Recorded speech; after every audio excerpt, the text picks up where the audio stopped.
ইয়াহুদি ডাক দিয়া বলবে, হ্যাঁ হ্যাঁ আমি মারা যাব। একজন কাফের বিশ্বাস করে মৃত্যু হবে, একজন নাস্তিক বিশ্বাস করে আমার মৃত্যু হবে। মৃত্যু বিশ্বাস করে না এমন লোক পৃথিবীতে পাওয়া যাবে না। কথা বলেন ঠিক কিনা?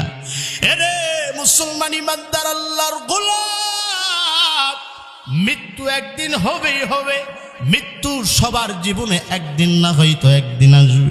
এ মুসলমান ইমানদার আল্লাহর গোলাম, মৃত্যু যখন হবে আল্লাহর দরবারে তো ঈমান এবং আমল নিয়ে যাওয়ার দরকার। কথা বলেন ঠিক কিনা? কারণ আল্লাহ পাক রব্বুল আলামিন কোরআনের মধ্যে জানায় দেন, ফামান ইয়ামাল মিসকালা যাররাতিন খায়রান ইয়ারাহু ওয়া মান ইয়ামাল মিসকালা যাররাতিন শাররান ইয়ারা। আল্লাহ পাক রব্বুল আলামিন ডাক দিয়া বলেন, কোন ব্যক্তি যদি এক যারা পরিমাণ নেকির কাজ করে, আমি আল্লাহর সামনে বান্দা নেকি নিয়ে হাজির হয়ে যাবে। আল্লাহ তাআলা ডাক দিয়া বলেন, ওয়া মান ইয়ামাল মিসকালা যাররাতিন শাররান ইয়ারা। আবার বান্দা সাবধান, হে মুমিন, এক যারা পরিমাণ গুনাহ যদি করেও থাকো, কাল কিয়ামতের ময়দানে আমি আল্লাহর সামনে দাঁড়াইয়া যাবা। সাহাবীরা প্রশ্ন করলেন, ও পয়গম্বর, মৃত্যু কাকে বলে? মৃত্যু কি? মৃত্যু কত প্রকার? আল্লাহর নবী ডাক দিয়া কয়, রে সাহাবী শুনে নাও, মৃত্যু হলো মূলত দুই প্রকার। কয় প্রকার বলেন? আর একটু জোরে বলতে হবে, কয় প্রকার? একটা হলো তিতা আর একটা হলো মিষ্টি। যদি বলি, রে মুসলমান ভাই বলো মৃত্যু কেমন? কই মৃত্যু হলো দুই প্রকার, একটা হলো মিষ্টি মৌত আর একটা হলো তিতা মৌত। যদি বলা হয় মিষ্টি কেমন, আপনারা বলতে পারবেননি। কই মিষ্টি কেমন? মিষ্টির স্বাদ যদি পাইতে চান তাহলে খাইতে হবে, বলে বোঝা সম্ভব না। কথা বলেন ঠিক কিনা? যদি বলা হয় তিতা কেমন জানো, কই তিতা কেমন না খাইলে বুঝতে পারবেন না। নিমের পাতার রস খায় দেখেন তিতা কারে কয়। ও মুসলমান ইমানদার আল্লাহর গোলাম শুনো, সাহাবীরা জিজ্ঞেস করলেন, হে মায়ার নবী, আবার মৃত্যু কি? মৃত্যু কত প্রকার? আল্লাহর নবী ডাক দিয়া কয়, মৃত্যু দুই প্রকার হে মুমিন। এক নাম্বার মৃত্যু হলো মিষ্টি মৌত, আর একটা হলো তিতা মৌত। ও মায়ার নবী আমার, বলেন বলেন বলেন, মিষ্টি মৌত কার হবে? আবার তিতা মৌত কার হবে? ওই মিষ্টি মৌত কার হবে জানো? যারা আমলওয়ালা, যারা ইখলাসওয়ালা, তাদের হবে মিষ্টি মৌত। আর যারা আমলওয়ালা নয়, যারা ইখলাসওয়ালা নয়, দুনিয়ার জিন্দেগিতে যারা পাপ করেছো হে মুমিন, তাদের জন্য হলো তিতা মৌত। মায়ার নবীকে জিজ্ঞাসা করা হয়, ও পয়গম্বর, যাদের মিষ্টি মৌত হবে তাদের রূহগুলো কেমন করে কবজ করা হবে? ডাক দিয়া কয়, রে সাহাবী শুনে নাও, আজরাইলের চেহারা এত সুন্দর হবে, এত মিষ্টি হবে। আজরাইল সুন্দর চেহারা লইয়া আল্লাহর বান্দার সামনে হাজির। ডাক দিয়া বলবে, রে গোলাম, আল্লাহর পক্ষ থেকে ডাক এসেছে, তোমাকে আল্লাহর কাছে যাইতে হবে। ঈমানওয়ালা ডাক দিয়া বলবে, রে আজরাইল ভাই, তাড়াতাড়ি লো, আমি তো আমার রবির জন্য পাগল, আমি তো আমার রবির জন্য পাগল। এই দুনিয়ার মায়ার ভালো লাগে না রে আজরাইল, তাড়াতাড়ি আমার লইয়া যাও। আজরাইল তাড়াতাড়ি করিয়া আল্লাহর বান্দার রূহটা কবজ করিয়া নিয়ে যখন আল্লাহর বান্দার রূহটা যখন কবজ করবে, জান্নাত থেকে অসংখ্য অগণিত ফেরেশতারা মিশকা আমরের রুমাল নিয়ে দাঁড়াইয়া থাকবে। ডাক দিয়া বলবে, রে আজরাইল দাও, আল্লাহর বান্দার রূহটা আমাদের কাছে দাও। আল্লাহর বান্দার রূহ নিয়ে উপরে উঠবে, আল্লাহর নবীকে ডাক দিয়া কয়, ও পয়গম্বর, আর যারা পাপী হবে তাদের রূহটা কেমন করে কবজ করা হবে? কই যারা পাপী হবে তাদের রূহ কেমন করে কবজ করা হবে জানো? আজরাইলের চেহারা এত ভয়ঙ্কর, এত ভয়ঙ্কর আজরাইলের চেহারা হবে। আজরাইলের মাথা থাকবে আসমানে, জমিনে থাকবে পা। ওই আজরাইলের নাক দিয়ে আগুন বাইর হবে, চোখগুলো দিয়ে আগুনের গোলার মতো বাইর হবে, নাক মুখ দিয়ে আগুন বাইর হবে। পাপী বান্দা আজরাইলের চেহারা দেখিয়া ভয় পেয়ে যাবে, ডাক দিয়া বলবে, তুমি কে? আমার কাছে কি দরকার? ডাক দিয়া বলবে, রে পাপী গোলাম, আল্লাহর পক্ষ থেকে ডাক আছে, আল্লাহর কাছে তোমার যাইতে হবে, এখন ধরা দিতে হবে। ডাক দিয়া বলবে, রে আজরাইল, না না, আমার এখন নিও না, সবে মাত্র গাড়ি করেছি, সবে মাত্র বাড়ি করেছি। রে আজরাইল, সবে মাত্র নতুন বিবাহ করেছি, না না, আমারে লইও না। আজরাইল বলবে, না না, আল্লাহর হুকুম হয়ে গেছে, দুনিয়াতে আর থাকার সময় নাই। আজরাইল ডাক দিয়া বলবে, থাকার সময় নাই। পাপী বান্দা কান্না শুরু করে দিবি। আজরাইল আলাইহিস সালাতু ওয়াস সালাম বুকের মধ্যে থাপা মারা শুরু করে দিবেন, রূহটা চলে যাবে পায়ের দিকে, পাগুলো লাফাইতে থাকবে, লাফাইতে থাকবে, পায়ের মধ্যে থাপা মারবে, পা থেকে রূহগুলো চলে যাবেন হাতের দিকে, হাতগুলো লাফাইতে থাকবে, লাফাইতে থাকবে। আজরাইল রাগান্বিত হইয়া থাপা মারবেন হাতের উপরে, চলে যাবেন চোখের মধ্যে। এক সময় আজরাইল কিনি লোক থেকে, পায়ের লোক থেকে চিবাইতে থাকবে, চিবাইতে থাকবে। এর দিনাজপুরের মুসলমান শুনো, যেমন বাসায় যেমন মা বোনেরা যেমন লুঙ্গি চিপে, কাপড় চিপে, এমন ভাবে আজরাইল চিপাইতে থাকবে, চিপাইতে থাকবে। এক সময় বান্দার রূহ মুখ দিয়া বাহির হয়ে চলে যাবে। রূহের এত গন্ধ কেউ সহ্য করতে পারবে না। জাহান্নামের ফেরেশতারা এসে আগুনে বের দিয়া রূহটা নিয়ে যাওয়ার জন্য চেষ্টা করবে। প্রথম আসমানে যখন হাজির হয়ে যখন যাবি, প্রথম আসমানের ফেরেশতারা ডাক দিয়া বলবে, কি? কয়, আনা আজরাইল। কয়, তোমার সঙ্গে কি? অমুক গ্রামের পাপী বান্দার রূহ। ডাক দিয়া বলে, রে আজরাইল, না না, এই রূহ আসমানে উঠবে না, এর জমিনের নিচে পোতায়া দাও। এরে দিনাজপুরের মুসলমান শুনো, রূহ তো যাবে না, এই রূহটারে মাটির নিচে চাপা দেওয়া হবে। এরে মুসলমান ইমানদার, এই জন্য ইমানওয়ালা হও, এই জন্য ইখলাসওয়ালা হও। মায়ার নবী আমার ডাক দিয়া কয়, রে গোলাম, দুনিয়ার জিন্দেগিতে যত পাপ করবা, দুনিয়ার জীবনে বান্দা যত গুনাহ করবা, আল্লাহর সামনে সব গুনাহ নিয়ে দাঁড়াইয়া যাবা। আল্লাহ পাক রব্বুল আলামিন কোরআনের মধ্যে জানায়া দেন, মনে করেছো গুনাহ করো বান্দা, আমি দেখি না? কয়, না না, এ বান্দা, যত তুই গুনাহ করো সব গুনাহ আমি আল্লাহ দেখি, কিন্তু বান্দা, না না, আমি আল্লাহ তোরে কিছুই বলবো না। কারণ কি জানো? আমি আল্লাহ কোরআনের মধ্যে ওয়াদা দিয়েছি, লিয়াবলুয়াকুম আইয়ুকুম আহসানু আমালা। ইমামুল আউয়ালিনাল আখিরিন, বাহরে সাদকা রাহমাতাল লিল আলামিন, সাইয়্যিদুল কাওনাইন খাতমুল মুরসালিন, আখিরামুদ বুদে ফখরুল আউয়ালিন। আল্লাহ আল্লাহ ক্যা মুবারক নাম হায়, अल्लाह अल्लाह आशिकू का काम है। या इलाही तो मेरा माबूद है, या इलाही तो मेरा माशूक है। अल्लाह पाक रब्बुल आलमीन डाक दिया कहे, हे गुलाम আমি আল্লাহ পাক রব্বুল আলামিন দুনিয়ার জিন্দেগিতে স্বাধীনতা দিলাম, চাইলে ভালো কাজ করতে পারো, আবার খারাপ কাজ করতে পারবা, চাইলে নামাজ পড়তে পারবা, আবার না চাইলে নামাজ পড়তে পারবা না, তাতে কোনো সমস্যা নাই।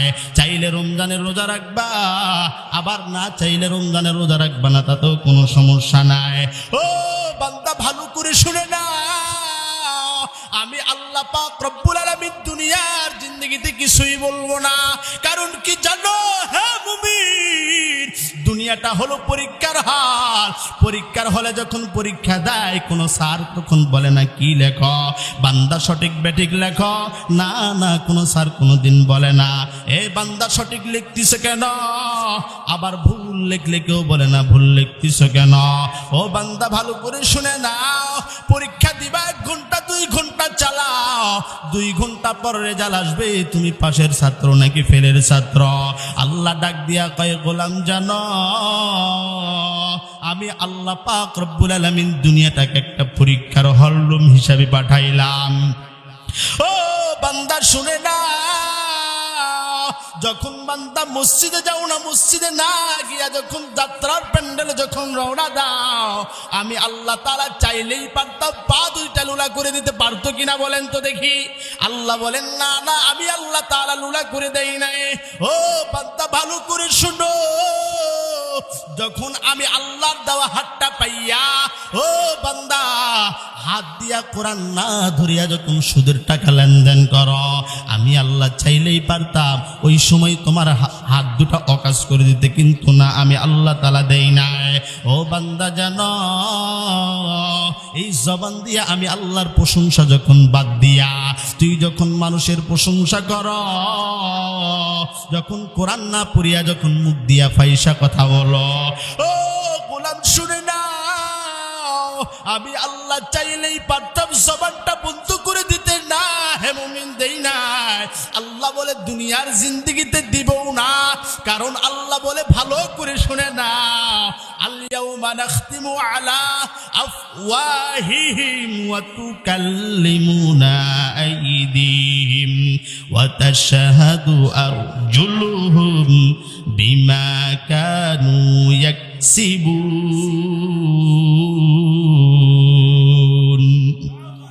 আল্লাহ পাক রব্বুল আলামিন ডাক দিয়া কয়, ও পয়গম্বর জানায়া দেন, আমি আল্লাহ তাআলা ওই দিন আমি আল্লাহ পাক রব্বুল আলামিন মুনাফিকদের মুখের মধ্যে মোহর মেরে দিব। হে দিনাজপুরের মুসলমান, এখন আবার বলবেন মুনাফিক তো আমি না, মুনাফিক আবার কারা? আল্লাহর নবী ডাক দিয়া কয়, আল্লাহর নবীর সাহাবীরা আল্লাহর নবীকে ডাক দিয়া কয়, ও মায়ার নবী গো, ভালো করে বলিয়া দেন মুনাফিক কারা?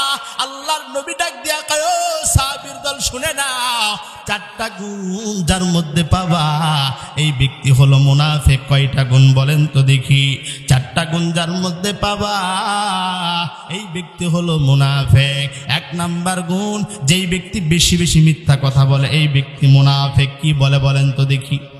বেশি বেশি যেই ব্যক্তি মিথ্যা কথা বলে এই ব্যক্তি হলো মুনাফিক। ও দিনাজপুরের মুসলমান, ভালো করে শুনে নাও, আল্লাহর সামনে গিয়াও 1 শ্রেণীর বান্দা বলবে, আল্লাহ দুনিয়ার জমিনে নামাজ পড়েছি, দুনিয়ার জমিনে রোজা রেখেছি গো আল্লাহ, দুনিয়ার জমিনে হজ করেছি, দুনিয়ার জমিনে যাকাত দিয়েছি, আল্লাহ আপনি এখন বলেন আমি জাহান্নামে যাব। কেমনে জাহান্নামে যাব? কারণ দুনিয়াতে ইবাদত করেছি, কেন আমি আজকে আপনি জান্নাত জাহান্নামে যাইতে বলেন? আল্লাহ ডাক দিয়া কয়, ও মায়ার নবী গো, ওই সমস্ত বান্দাদের মুখে আমি আল্লাহ মোহর মেরে দিব, এবং মোহর মারার পর আমি আল্লাহ তাআলা হাতকে প্রশ্ন করব, এই হাতটা আমার বিপক্ষে সাক্ষী দিবে। আল্লাহ বলেন আমি আল্লাহ পাকে প্রশ্ন করব, পাকে বলবে, পা বলো দেখি তোমার দ্বারা মসজিদে গেছে নাকি যাত্রার প্যান্ডেলে গেছে? তোমার দ্বারা কোরআনের মাহফিলে গেছে নাকি গানের আসরে গেছে? পা ডাক দিয়া বলবে, দয়ার মালিক গো, আমার দ্বারা মসজিদে যাই না, আমার দ্বারা কোরআনের মাহফিলে যাই না, আমার দ্বারা কোরআন শোনার জন্য যাই নাই, অমুক শিল্পী আসছিল, শিল্পীর গান শোনার জন্য বান্দা পাগল হয়ে গেছে, শিল্পীর গান শোনার জন্য বান্দা চলে গেছে। পা উত্তর দিবে, হাত আমার সাক্ষী দিবি, আমার অঙ্গ প্রত্যঙ্গ আমার বিপক্ষে সাক্ষী দিবে। আল্লাহর নবী ডাক দিয়া কয়, ও গোলাম শুনে না,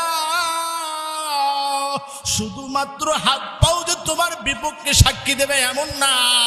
ভাই কেমন জানা, যেই জমিনের মধ্যে বসে থেকে বান্দা গুনাহ করেছো, ওই জমিনটাও আল্লাহর সামনে গিয়া ডাক দিয়া বলবে, রে মালিক, আমি জমিনের উপর বান্দা সুদের টাকা লেনদেন করেছে, ঘুষের টাকা লেনদেন করেছে, আমি জমিনের উপর বান্দা দাঁড়াইয়া অপকর্ম করেছে। বলো হে নবাবগঞ্জের মুসলমান, ওই দিন আল্লাহর সামনে বাঁচার কোনো উপায় আছে নাকি? কই না না, আল্লাহর সামনে বাঁচার কোনো উপায় নাই।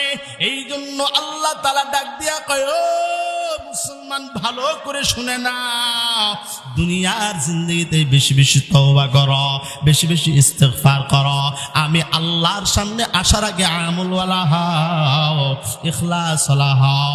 কারণ কবর এমন এক জিন্দগি, কবরের জিন্দগিতে কেউ কাউরে চিনে না। এ নবাবগঞ্জের মুসলমানকে ভালো করে শুনে নাও, হযরতে আশরাফ আলী থানভী রাহমাতুল্লাহ আলাইহি তার কিতাবের মধ্যে একটা ঘটনা উল্লেখ করেছেন।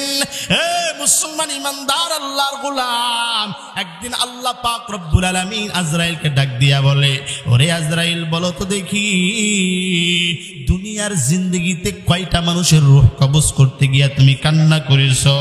আজরাইল ডাক দিয়া বলে, মালিক, তেমন করে বলতে পারবো না, তবে আমার একটু একটু মনে হয় আমি দুইটা লোকের জীবন কবজ করতে গিয়া কান্না করেছি। কয়টা বলেন তো দেখি? আপনারা কি শুনবেন? ভালো লাগতেছে?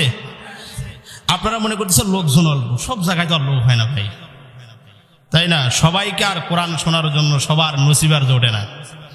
তাহলে সবাই যদি ভালো হয়ে যেত, দুনিয়া তো শেষ হয়ে যেত, কিয়ামত তো শুরু হয়ে যেত, তাই না? কারণ যেই দিন খারাপ লোক থাকবে না, সব লোক ভালো হয়ে যাবে, সেই দিনই তো কিয়ামত হবে, নাকি? আবার যেই দিন সব লোক খারাপ হয়ে যাবে, ওই দিনও কিয়ামত হবে। এই জন্য ভালো আর খারাপ মিশালে আছে, এই জন্য বর্তমানে বিপদের মধ্যে, নাকি বলেন? হ্যাঁ, আবু জাহেলও থাকবে, পয়গম্বরের উম্মতও থাকবে, ফেরাউনও থাকবে, মুসাও থাকবে, নাকি বলেন? ফেরাউন আর মুসা না থাকলে তো মজা নাই, নাকি? একটু জিকির করি, লা ইলাহা।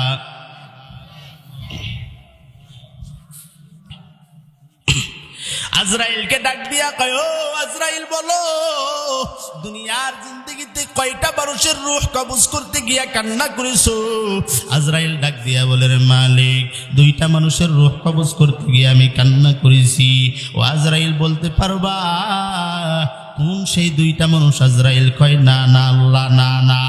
ডাক দিয়া কয়, ও আজরাইল, ভালো করে শুনে নাও, ওই যে ছোট্ট শিশু একটা সন্তান, বিশাল বড় নদীর মধ্যে তার মা আর ওই সন্তান আর একজন মাঝি নৌকা চালায়, সন্তানের মা আর সন্তান মিলে নদী পার হয়। এমন সময় আমি আল্লাহ বিশাল বড় তুফান শুরু করে দিলাম, নৌকাটা ছিটায় গেল।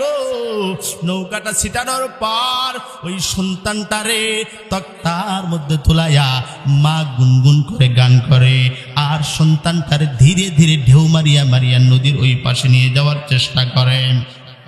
হে আজরাইল, জানো কোন সেই সন্তান, যেই সন্তান আমি আল্লাহর জান্নাতে যাবে না বলে নিজেই জান্নাত বানাইল? তার নাম হলো সাজ্জাদ।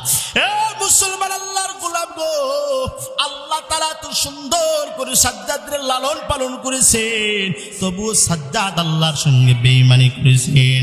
কেমন বেঈমানি করেছেন জানো? সাজ্জাদ আর সাজ্জাদের মা যখন নদী পার হবে, এমন সময় প্রচন্ড ঝড় শুরু হয়ে যায়।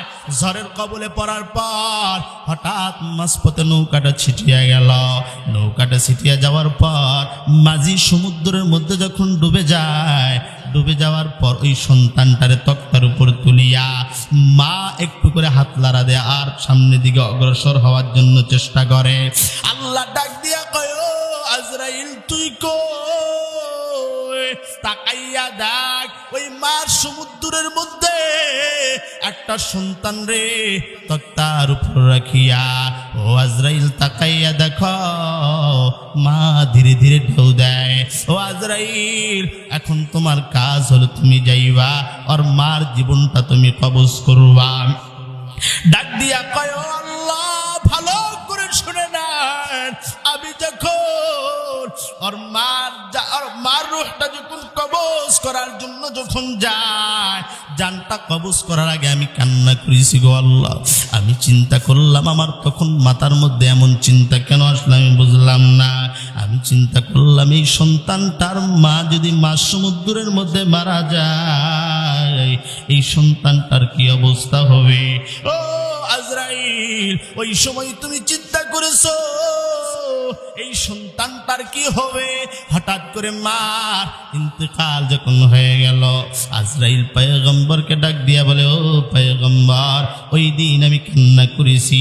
আল্লাহকেও ডাক দিয়া বলে, আল্লাহ ওই দিন আমি সাজ্জাদের মা রূহটা কবজ করতে গিয়ে আমি কান্না করেছি। ডাক দিয়া বলে, আজরাইল উপরটা দেখলা ভিতরের খবর কি রাখবা না?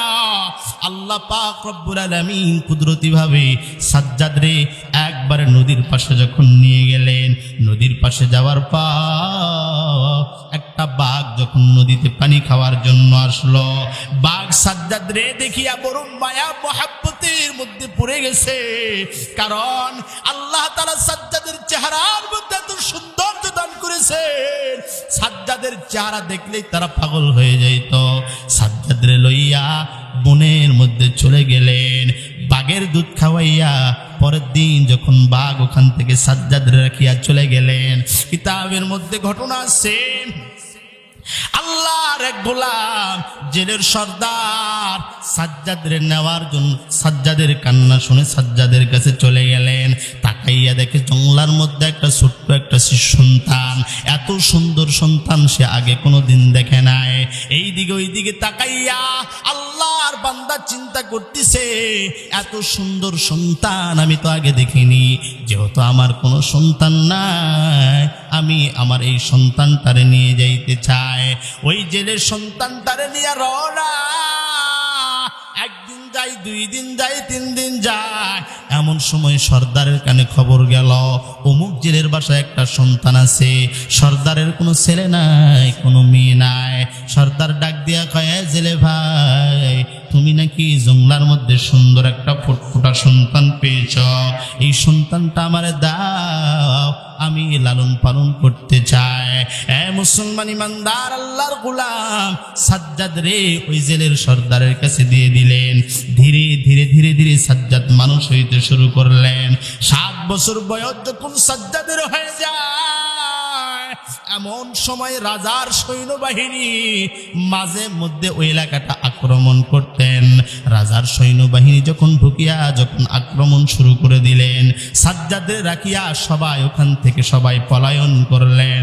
এমন সময় ওই যে বাহিনীর মধ্যে একজন ব্যক্তি ছিল অন্ধ, তার এক চোখ ছিল ভালো আর এক চোখ ছিল খারাপ। সাজ্জাদের সামনে সুন্দর একটা সুরমার কোঠা দেখা যায়। তৎকালীন সময়ে তারা বিশ্বাস করত চোখে যদি সুরমা দাও তাহলে অন্ধ রোগ নাকি ভালো হয়। একজন ডাক দিয়া কয়, তাকাইয়া দেখ ছোট্ট একটা সন্তান দাঁড়ায় আছে, ওই ছোট্ট সন্তানের সামনে সুরমার একটা প্যাকেট দেখা যায়।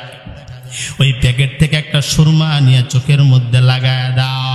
ডাক দিয়া কয়, না না, পরীক্ষা যদি না করো তাহলে আরো সমস্যা হইতে পারে। যেহেতু ওই সন্তানটা দাঁড়ায় আছে, ওই সন্তানের চোখের মধ্যে একটু সুরমা লাগায় দাও। ডাক দিয়া কয়, সন্তান সবাই এখান থেকে পলায়ন করলো, তুই কেন করলি না? এই যে নাও, এই সুরমা তোর চোখের মধ্যে লাগায় দাও। সাজ্জাদের চোখের মধ্যে যখন সুরমা লাগাই দিয়েছে, সাজ্জাদের যত শক্তি ছিল সবগুলো খোলা গেছে। সাজ্জাদ চোখ বন্ধ করলেই জমিনের নিচে কি আছে সব কিছু দেখতে পারত।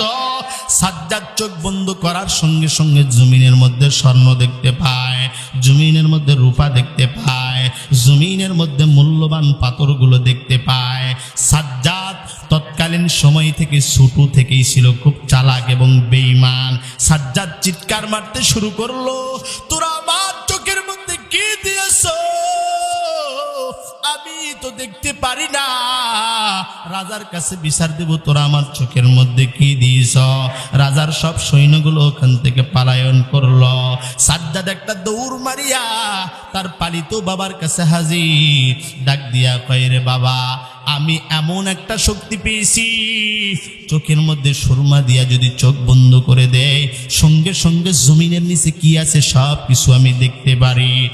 মুসলমান ইমানদার আল্লাহর গোলাম, এমন করতে করতে জমিনের নিচে যত সম্পদ ছিল ধীরে ধীরে উঠাইতে লাগলো। এই এলাকার মধ্যে সব থেকে বড় লোক হলো সাজ্জাদের পরিবার। ধীরে ধীরে যখন বড় লোক হয়, এমন সময় সাজ্জাদের বাবার ইন্তেকাল হয়ে যায়। এলাকাবাসী মিলে মিটিং করলো কে হবে আর পরিবর্তে সর্দার।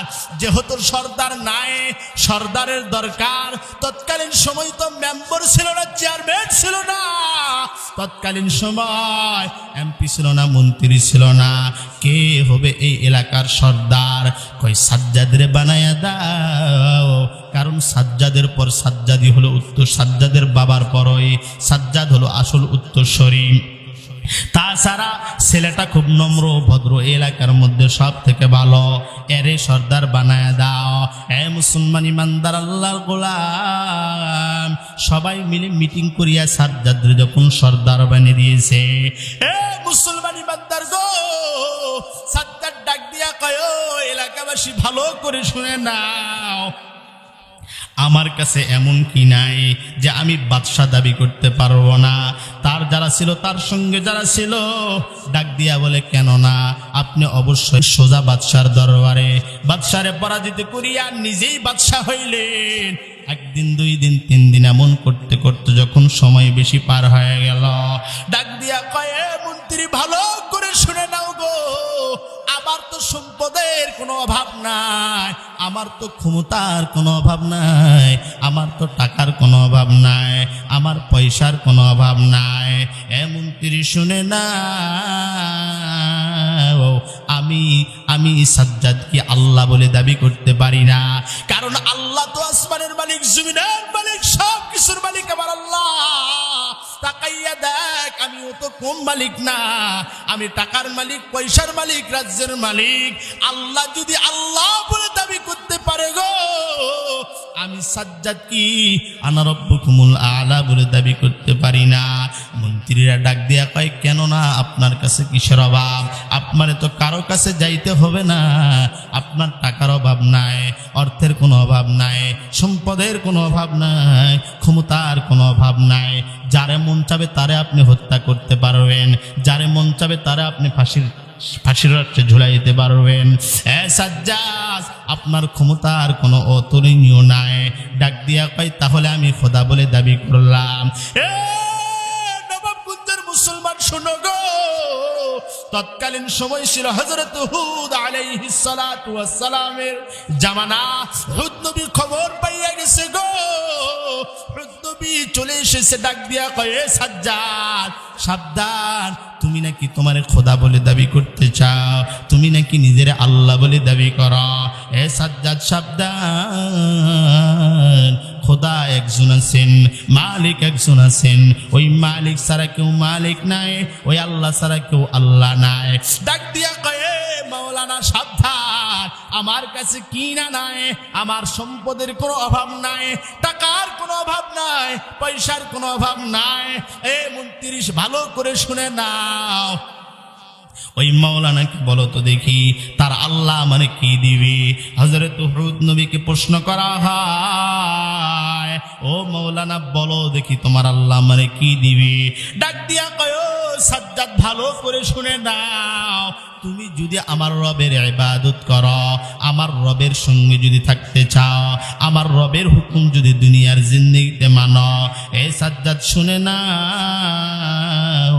মৃত্যুর সঙ্গে সঙ্গে আল্লাহ তোমারে জান্নাত দান করে দিবি। সাজ্জাদ একটা হাসি দিয়ে ডাক দিয়া কয়, মাওলানা, তোমার আল্লাহ আমারে জান্নাত দিবে, জান্নাতের মধ্যে কি থাকবে শুনতে চায়। ডাক দিয়া কয়, ও সাজ্জাদ শুনে না, জান্নাতের মধ্যে থাকবে দুধের নহর, মধুর নহর, জান্নাতের ইটগুলো হবে স্বর্ণের। ভালো করে শুনে নাও, জান্নাত অনেক সৌন্দর্য হবে, যা চোখে না দেখা পর্যন্ত বান্দা বিশ্বাস করতে পারবে না, বলে বান্দারে বুঝাইতে পারবো না, এত নিয়ামত থাকবে। জান্নাতের মধ্যে থাকবে সুন্দর সুন্দর হুর, জান্নাতি হুর। আল্লাহর নবী ডাক দিয়া কয়, ও সাহাবীর দল শুনে না, ওই জান্নাতি হুরগুলো যদি একটু তাদের থুতুগুলো যদি দুনিয়ার জমিনে ফেলাইতো, সমুদ্রের মধ্যে যদি পড়তো গো, সমুদ্রের পানিগুলো শরবতের থেকেও বেশি মিষ্টি হয়ে যাইত। এত সুন্দর সুন্দর হুর আল্লাহ তাআলা জান্নাতীদের জন্য সাজায় রাখছেন। সাজ্জাদ একটা হাসি দিয়া ডাক দিয়া কয়, দারওয়ানে মাওলানারে বাহির করে দে, আজ থেকে আমি নিয়ম বাহির করলাম, আমার আল্লাহর জান্নাতে আমি যাব না, আমার ওই রবের জান্নাতে আমি যাব না, ওই মালিকের জান্নাতে যাব না, আমি সাজ্জাদ নিজে একটা জান্নাত তৈরি করতে চাই। জোরে বলেন নাউজুবিল্লাহ। মুসলমান ইমানদার আল্লাহর গোলাম, পৃথিবীর অনেক প্রান্ত থেকে মিস্ত্রি ডাকা হয়, জায়গা দেখা হয়, জায়গা দেখানোর পরে বিশাল বড় জায়গার মাপ নেওয়া হয়, 350 বছর ধরে জান্নাতের কাজ করা হয়। জান্নাতের কাজ করতে করতে জান্নাত যখন রেডি, এত সুন্দর করে বানাইছেন, সব কিছু মনে হয় জীবিত। মৌমাছি বানাইছেন, মনে হয় মৌমাছিটা জীবিত আকারে বসা আছে। দুনিয়ার মধ্যে সব থেকে সুন্দরী রমণীগুলো রে বাছাই করিয়া জান্নাতের হুর বানাইছেন। ও মুসলমান ইমানদার আল্লাহর গোলাম, এখন জান্নাত উদ্বোধন করার পালা, জান্নাতটা উদ্বোধন করবেন। আল্লাহ ডাক দিয়া কয়, আজরাইল তুই কই? যাও দুনিয়ার জমিনে চলে যাও, সাজ্জাদের জীবনটা কবজ করে নিয়ে এসো। আজরাইল সাজ্জাদের একবারে গেটের সামনে হাজির।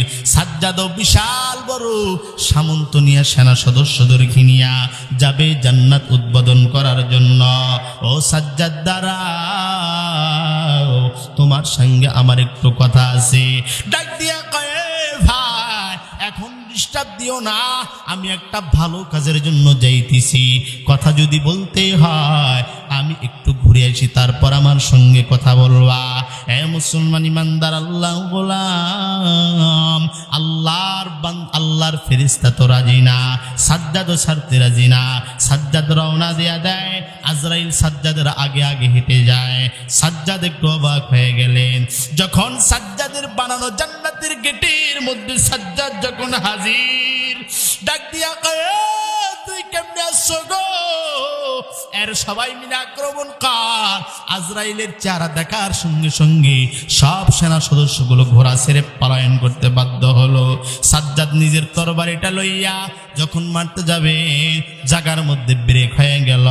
ডাক দিয়া কয়, তুই কে? সত্যি করে বলো গো, তুমি কে?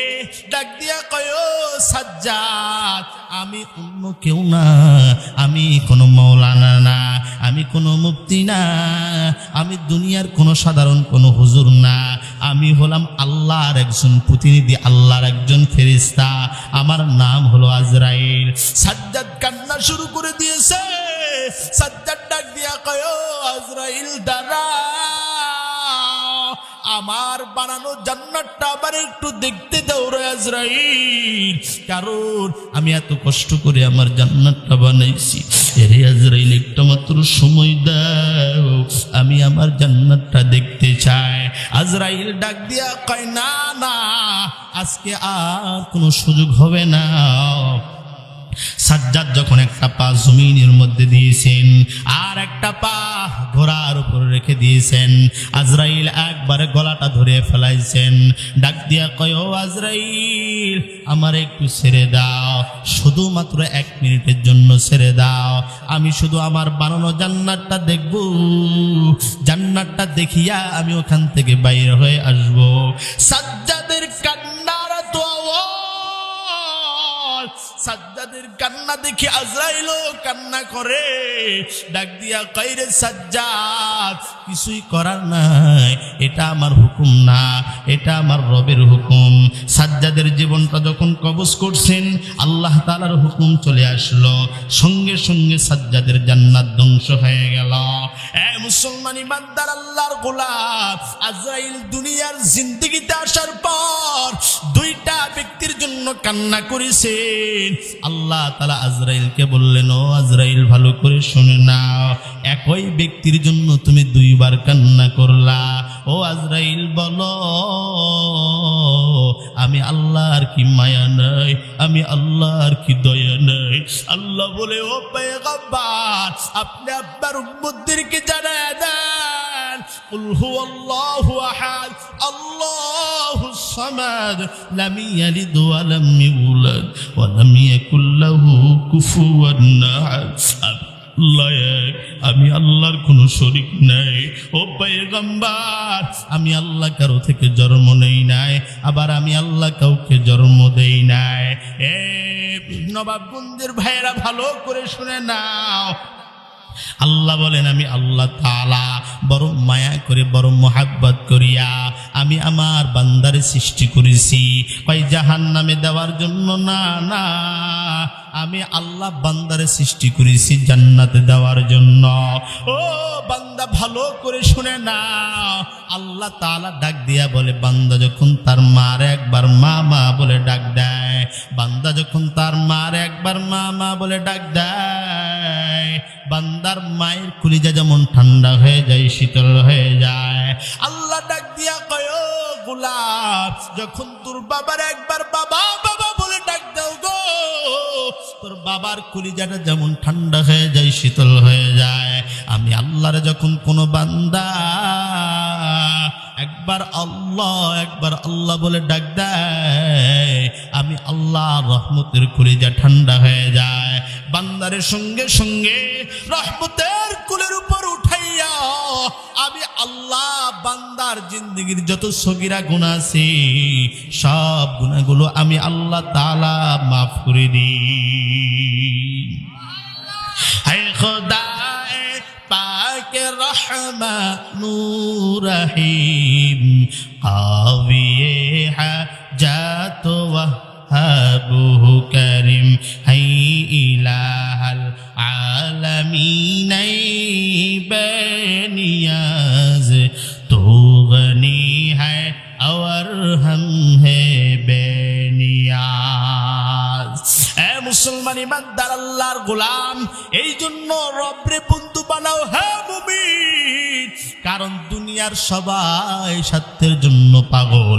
মাটা স্বার্থের জন্য পাগল, বাবাটাও স্বার্থের জন্য পাগল, সন্তান স্বার্থের জন্য পাগল, স্ত্রীটাও স্ত্রীটাও স্বার্থের জন্য পাগল। এ মুসলমান গো, বাবারে যদি টাকা না দাও, বড় সন্তান যদি টাকা দেয়, ছোট সন্তান যদি না দেয়, ডাক দিয়া কয় বড়টাই ভালো, ছোটটা খারাপ। কথা বলেন ঠিক কিনা? আবার ছোটটা যদি দেয়, বড়টা যদি না দেয়, ডাক দিয়া কয় ছোটটাই ভালো, বড়টাই খারাপ। আবার স্ত্রী যদি ভালো মতো যদি শ্বশুর বাড়িতে দিতে পারো, তাহলে জামাই ভালো, আর যদি না দাও, জামাই বড্ড খারাপ। ছোট মেয়েটারে যদি দাও, বড় মেয়েটারে যদি না দাও, ডাক দিয়া কয় বাবা ছোটটারে দেয়, আমারে দেয় না, বাবা বড্ড খারাপ। এ মুসলমান ইমানদার আল্লাহর গোলাম, ছোট ভাইরে যদি টাকা দাও, বড় ভাই ভালো, যদি না দাও, বড় ভাই খারাপ। বড় ভাইরে যদি টাকা দাও, ছোট ভাই ভালো, না দিলে খারাপ। এই সমাজের মধ্যে কতই না দেখলাম। এ নবাবগঞ্জের ভাইরা, পদ্মার মাগো, এই তো 2019 সালের করোনাকালীন ঘটনা, সন্তানের লাশ বাবা বলাইতে চায় না। কথা বলেন ঠিক কিনা? এ বাবার লাশ সন্তান বলাইতে চায় না, মায়ের লাশ সন্তান বলাইতে চায় না, আবার মায়ের সন্তানের লাশ মা বলাইতে চায় না। জ্বর হলেও মারা গেলেও কয় ডাক দিয়া কয় করোনা হয়ে মারা গেছে, এরে নেওয়া যাবে না, তাড়াতাড়ি দূরে সরায়া দে। এ মুসলমান ইমানদার আল্লাহর গোলাম, শুধুমাত্র করোনার ভয়ে যদি বা সন্তানের থেকে আলাদা হয়ে যায় গো, বাবা যদি সন্তানের থেকে আলাদা হয়ে যায়, বলো বলো বলো, কিয়ামতের ময়দানে কঠিন ভয়ঙ্কর আযাব গো, তাহলে কি ফিরবে না? কয় না না, আল্লাহ তাআলা তো এই জন্যই তো কোরআনের আয়াত দিয়া বলেছেন, কারণ দুনিয়ার মানুষকে যত বোঝাও বুঝবে না, কারণ এখন কোরআন দিয়া যদি বুঝাই না বুঝলে তো ঈমান হারা হয়ে যাবে। আল্লাহ নিজেই বলেন সবাই সত্যের জন্য পাগল। আল্লাহ বলেন ইয়াউমা ইয়াফিরুল মারউ মিন আখিহি ওয়া উম্মিহি ওয়া আবিহি ওয়া সাহিবাতিহি ওয়া বানি, ওই দিন মা বাবা কেউ কাজে লাগবে না, ওই দিন কেউ কারো উপকারে লাগবে না। মা তোমার উপকার করবে না, বাবা তোমার উপকার করবে না, সন্তান তোমার উপকার করবে না, স্ত্রীটাও তোমার উপকার কেউ করবে না, কেউ কাউরে ওই দিন চিনবে না। এ মুসলমান ইমানদার, নিজের আমল নিজেকে করতে হবে, নিজের ইবাদত নিজেকেই করতে হবে, নিজের ব্যবস্থা নিজেকেই করতে হবে। ও মুসলমান ইমানদার আল্লাহর গোলাম গো, কারণ তুমি আমি মারা যাওয়ার পর কেউ তো বাসায় রাখবে না। এ মুসলমান ইমানদার আল্লাহর গোলাম, মনে করো আজকে এই মসজিদের মাহফিল থেকে যাওয়ার পর মনে করো তোমার আমার মৃত্যু হয়ে গেল গো, মনে করো তোমার আমার ইন্তেকাল হয়ে গেল, আর কোনো দিকে নজর দেওয়ার দরকার নাই, নিজে নিজেই চিন্তা করো আমার তো ইন্তেকাল হয়ে গেল। ফজরের সময় স্ত্রীটা ডাক দিবে, ও স্বামী আমার তাড়াতাড়ি একটু উঠে যাও, ফজরের নামাজ কি পড়বা না? নবাবগঞ্জের ভাই ভালো করে শুনে নাও, এ পর্দার আলের মাগো, এ যুবক ভাই মনে করেছো মরবা না? কই না না, একটু খেয়াল করে দেখ, ধরতে তুই মরিয়াই গেছো। ফজরের সময় স্ত্রী ডাক দেয়, ও স্বামী আমার তুমি কি উঠবা না? সারা রাত্র ওয়াজ শুনেছো, ফজরের নামাজ কি পড়বা না? না না, তোমার আমার কোনো শব্দ নাই, তোমার আমার কোনো লড়াচড়া নাই। স্ত্রী মনে মনে ভাবতেছে, স্বামী আমার সারাটা রাত্র ওয়াজ শুনেছে, মনে হয় এখন সমস্যা হইতেছে। স্ত্রী রান্না বান্না করার পর ডাক দেয়, ও স্বামী আমার দাঁড়াইয়া যাও, তুমি কি উঠবা না? তাকাইয়া দেখে শরীরটা শক্ত হয়ে গেছে গো, শরীরটা ঠান্ডা হয়ে গেছে। স্ত্রী বাইরে হয়ে ডাক দিয়া কয়, এর সন্তান তোরা কই? তাকাইয়া দেখ তোর বাবার দুনিয়ার জমিনে নাই, ও মা তোরা কই?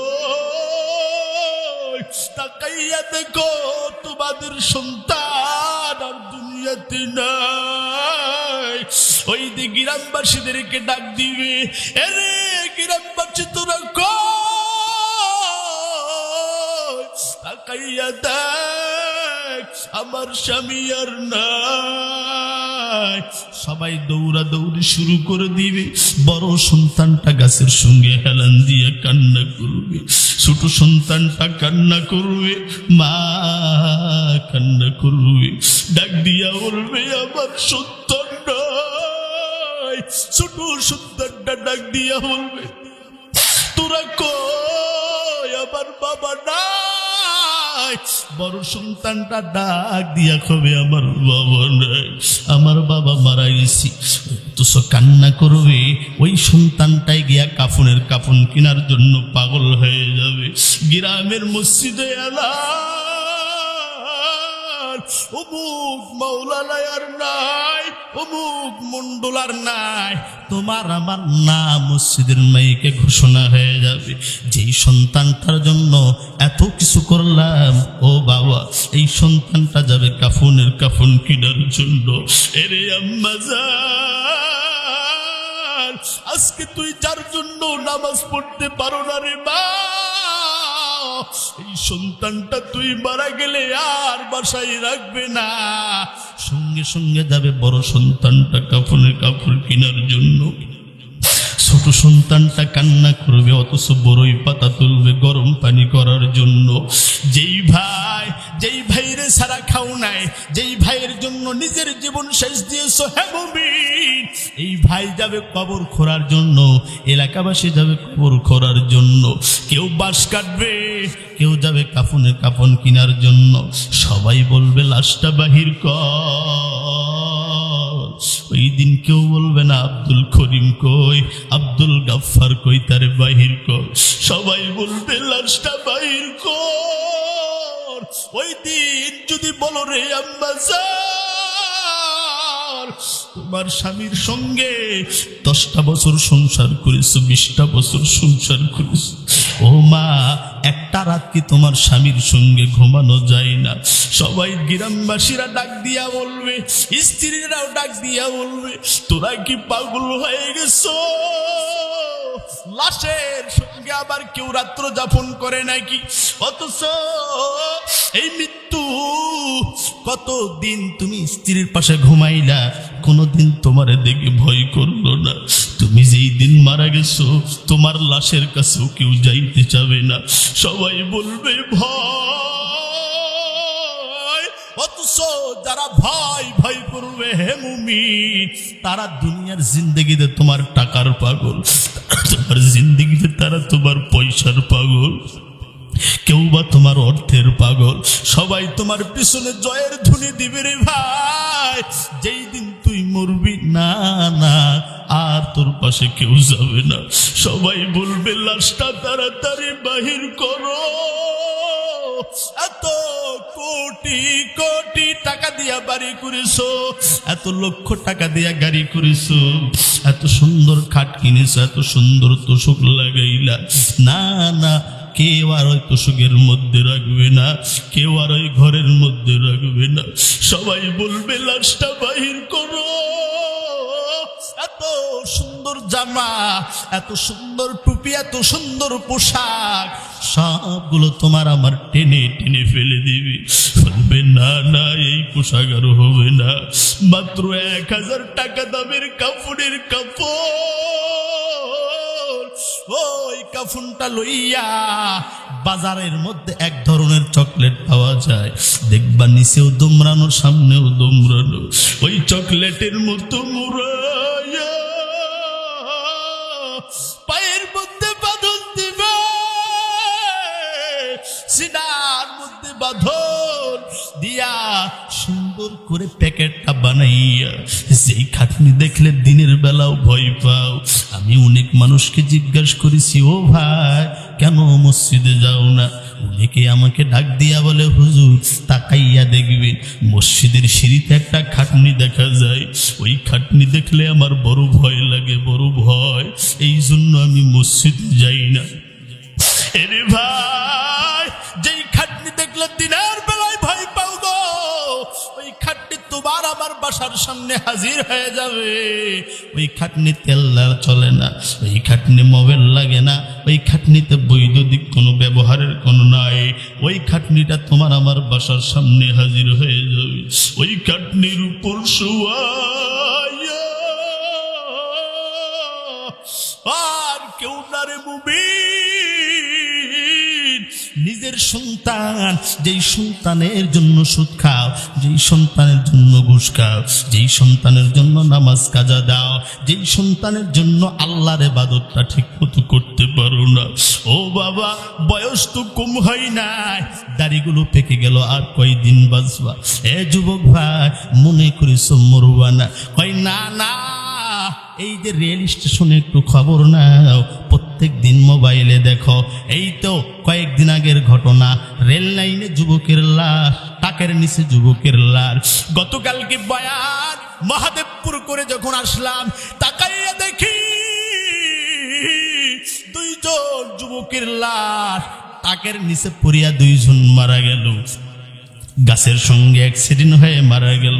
কে না জানে তার মা বাবার কত আশা আকাঙ্ক্ষা ছিল, আমার সন্তান বাসায় আসবে, কাজকর্ম শেষ করে বাসায় আসবে, স্ত্রী তো সুন্দর করে সাজাইয়া বসে আছে, আমার স্বামী চলে গেছে কাজে, আমার স্বামী আমার কাছে ফিরে আসবে, কিন্তু তাকাইয়া দেখ এই যুবক বয়সে তার তো মরণ হলো। কার কখন মরণ হবে, কে কখন কোন সময় মরবে, এটা মানুষ জানে না। এর যুবক ভাই, এ বৃদ্ধ বাবা, এ পর্দারের আম্মা জান, মনে করিস সবাই আমার আপন? না রে মা না, কেউ তোমার আপন না, না রে বাবা না, কেউ তোর আপন না। এ যুবক ভাই, এই দুনিয়াতে কেউ তোর আপন না, সবাই তোর পর, একমাত্র আপন আমার আল্লাহ। এ মুসলমান ইমানদার আল্লাহর গোলাম, ওই খাটনিটা আর কেউ ধরবে না। নিজের সন্তানগুলো খাটনিটা ধরিয়া, নিজের ভাই খাটনিটা ধরিয়া বিশাল বড় মাঠের মধ্যে তোমারে আমারে নিয়ে যাবে। ওই মাঠের মধ্যে ইমাম বয়ান করবে, তোমার সন্তান বয়ান দিবে, আবার বাবা নাই, চিরতরে বিদায় হয়ে গেছে।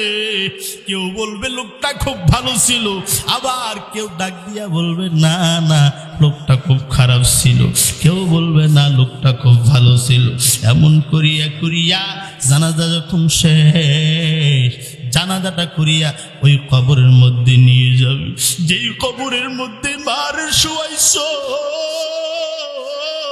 যেই কবরের মধ্যে বাবার শোয়াইছো, যেই কবরের মধ্যে ভাইরে শোয়াইছো, যেই কবরের মধ্যে বোনের শোয়াইছো রে যুবক ভাই, যেই কবরের মধ্যে নিজের দাদারে শোয়াইছো, দাদির শোয়াইছো, আত্মীয় গুলোর শোয়াইছো, যেই কবরে দিনের বেলায় যাইতে বড় ভয় পাও, ওই কবরের মধ্যে তোমারে আমারে নিয়ে যাওয়া হবে। সবাই কাটনিটা ধরিয়া বিশাল জঙ্গলের সামনে যখন হাজির হয়ে যাবে, ও কবরের মধ্যে শোয়াইয়া, যে কবর হবে মাটির, যেখানে খাটের কোনো ব্যবস্থা নাই, যেখানে কম্বলের কোনো ব্যবস্থা নাই, লেপের কোনো ব্যবস্থা নেই। আজকে লেপ ছাড়া ঘুমাইতে পারো না, বাতি ছাড়া ঘরের মধ্যে থাকতে ইচ্ছা করে না। কয় ভয়, চোরের ভয়, খুনিদের ভয়, জিনের বড় ভাই। যেই কবরের মধ্যে বাতির কোনো ব্যবস্থা নেই, যেই কবরের মধ্যে বালিশের কোনো ব্যবস্থা নেই, যেই কবরের মধ্যে অন্ধকার, এর মুমিন চিন্তা করে দেখো ওই কবরের মধ্যে তুমি কেমনে থাকবা। চিন্তা করে দেখো না, কবরে কি যাইবা না, একটু ভেবে দেখো না, কবরে কি যাইবা না। অবশেষের ঠিকানা শুধুই মাটির বিছানা, দিলে ভরা অহংকার, চিনো না আজ খোদার ঘর, দিলে ভরা অহংকার, চিনো না আজ খোদার ঘর। কেমনে সে তাই থাকবে পরে শুধুই মাটির বিছানা। চিন্তা করে দেখো না, কবরে কি যাইবা না, একটু ভেবে দেখো না, কবরে কি যাইবা না। আজান কানে শুনিয়া কেমনে থাকো ঘুমায়া, আজান কানে শুনিয়া কেমনে থাকো ঘুমায়া। নামাজের লাগি কি তোর মোটেও মায়া লাগে না। চিন্তা করে দেখো না, কবরে কি যাইবা না, একটু ভেবে দেখো না, কবরে কি যাইবা না। অবশেষের ঠিকানা শুধুই মাটির বিছানা। যেই কবরে আল্লাহ সারা সঙ্গী কেহ থাকবে না। চিন্তা করে দেখো না, কবরে কি যাইবা না, একটু ভেবে দেখো না, কবরে কি যাইবা না। এরে মুমিন মুসলমান ইমানদার আল্লাহর গোলাম, ওই কবরের মধ্যে কেউ যাবে না রে মুমিন। ওই কবরের মধ্যে তোমারে আবার শুয়াইয়া যখন ধীরে ধীরে যখন বাঁশ দেওয়া শুরু করে দিবে, বাঁশগুলো বিছাইতে আছে এমন সময় অল্প অল্প করে একটু করে আলো ঢুকবে। ডাক দিয়া বলবারে সন্তান, আমার কবরের মধ্যে থুইও না, আমি বাবার কবরের মধ্যে থাকতে পারবো না। কিন্তু না না, কেউ তোমার ওই দিন কথাগুলো শুনবে না রে বাবা।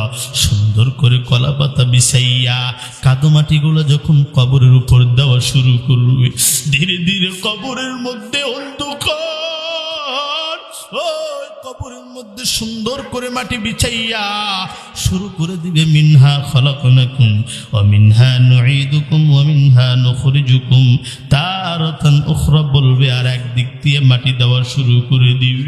এর মুমিন ওই বাড়ি ওই গাড়ি ওই সম্পদ সবগুলো পড়ে রবে, কিছুই নিয়ে যাইতে পারবা না। জমিনে কত অহংকার, মনে করিস সব নিয়ে যাবা, পাই না না। বাদশাহ জুলকারনাইনের যখন ইন্তেকাল হয়ে যাবে, বাদশাহ জুলকারনাইন ডাক দিয়া বলে, রে মন্ত্রী ভালো করে শুনে নাও, আমি বাদশাহ জুলকারনাইন যখন ইন্তেকাল করব, আমার দুইটা ওসিয়ত হলো। এক নম্বর ওসিয়ত, আমারে তাড়াতাড়ি গোসল করাইয়া আমার দুইটা হাত খাটুনির পাশ দিয়ে বাহির করে দিয়া আমারে পুরা রাজ্য বারবার ঘুরাইবা, বারবার ঘুরাইবা।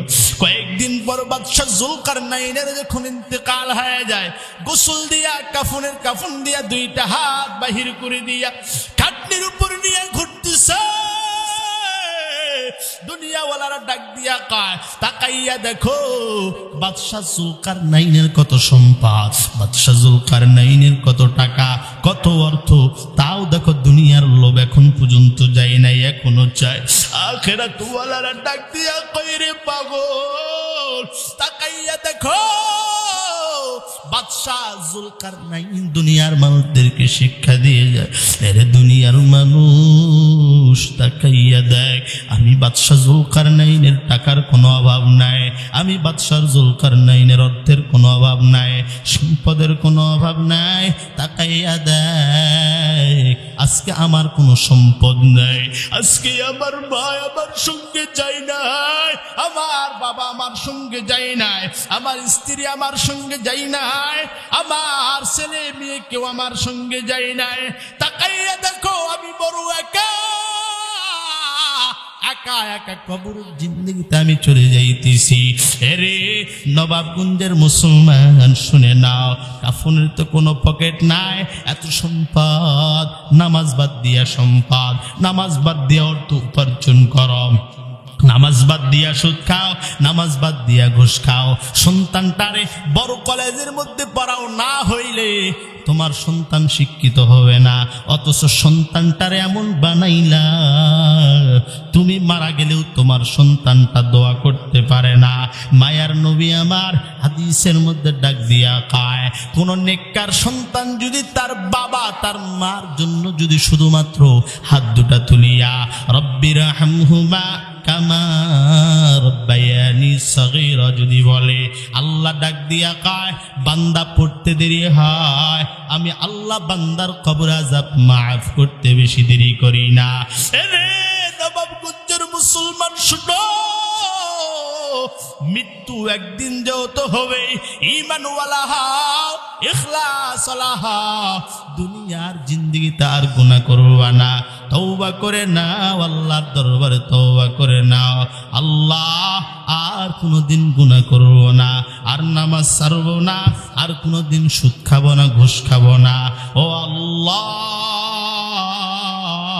তোমার দরবারে আর কোনোদিন অপরাধ করব না, মা বাবার খেদমত করব, সন্তানটারে ইসলামওয়ালা ইলমওয়ালা বানাবো।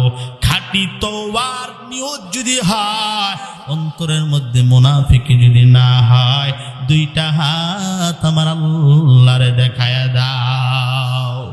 আল্লাহ তাকাইয়া দেখো তোমার বান্দারা হাত তুলেছে, আল্লাহ হাতগুলোকে কবুল করে নাও, আল্লাহ নিয়তগুলোকে পরিপূর্ণভাবে পালন করার তৌফিক দান করে দাও। সকলে বলি আল্লাহুম্মা আমিন। একটু জিকির করি, লা ইলাহা লা ইলাহা ইল্লাল্লাহ, লা ইলাহা ইল্লাল্লাহু মুহাম্মাদুর রাসূলুল্লাহ। আল্লাহুম্মা আমিন। ইয়া আরহামার রাহিমিন, ইয়া আরহামার রাহিমিন। রব্বানা যালামনা أنفسنا وإن لم تغفر لنا وترحمنا لنكونن من الخاسرين. أي رب নবীর আল্লাহ তাকায়া দেখো, তাকাইয়া দেখো রে মালিক, এখনো কত তোমার গোলাম লেপ মুড়ি দিয়া ঘুমাই রে আল্লাহ। কেউ বা কাতা দিয়া ঘুমাই, কেউ বা কম্বল মুড়ি দিয়া ঘুমাই। আল্লাহ তাকাইয়া দেখো তোমার অল্প কিছু বান্দারে আল্লাহ কোরআন শোনার জন্য পাগল। আল্লাহ এরা দুনিয়ার কিছু চাই না রে মালিক, এরা চাই নিজের গুনাহগুলো মাফ চাওয়ার জন্য আসছে আল্লাহ। আল্লাহ কারো চেহারা কারো কণ্ঠ দেখার জন্য আসে নাই রে আল্লাহ, শুধুমাত্র কোরআনের বাণী শোনার জন্য আসছে রে আল্লাহ। ও দয়ার মালিক, আমি তো বড় গুনাহগার রে আল্লাহ, আমার গুনার কারণে আমার হাত না পাক, আমার গুনার কারণে আমার পা না পাক, জবান না পাক। ও দয়ার মালিক আল্লাহ, দয়া করে মায়া করে জীবনের সব গুনাহগুলো মাফ করে দাও আল্লাহ।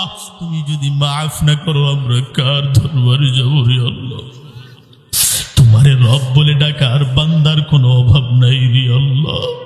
আল্লাহ তুমি ছাড়া আমাদের কোনো রব নাই আল্লাহ। দয়া করে মায়া করে জীবনের সব গুনাহগুলো মাফ করে দেন আল্লাহ। তওবা করলাম, আর গুনাহ করব না রে আল্লাহ। আল্লাহ তোমার নবীর হাদিসের মধ্যে পড়েছি, কোন দাড়ি পাকা মুরব্বী যখন হাত তুলে তুমি নাকি ফেরায় দিতেও বড় লজ্জা পাও। আল্লাহ তাকায় দেখো আমার কত মুরব্বী বাবারা হাত তুলেছে আল্লাহ, দয়া করে মায়া করে তাদের হাতের ওসিলায় জীবনের সব গুনাহগুলো মাফ করে দে আল্লাহ। গভীর রাত এই ময়দানে অনেকের মা নাই, অনেকের বাবা নাই আল্লাহ। যারা বাবা হারায়, আমিও তো এতিম, আমারও তো বাবা নাই আল্লাহ। দয়া করে মায়া করে মা বাবার কবর আযাবগুলো মাফ করে আল্লাহ। মারে কতদিন হলো মা মা বলে ডাকতে পারি না আল্লাহ, কতদিন হলো বাবা রে বাবা বাবা বলে ডাকতে পারি না রে মালিক। আল্লাহ পর্দার আড়াল থেকে আমার মা বোনেরা হাত তুলেছে আল্লাহ, অনেকের মা নাই, অনেকের মা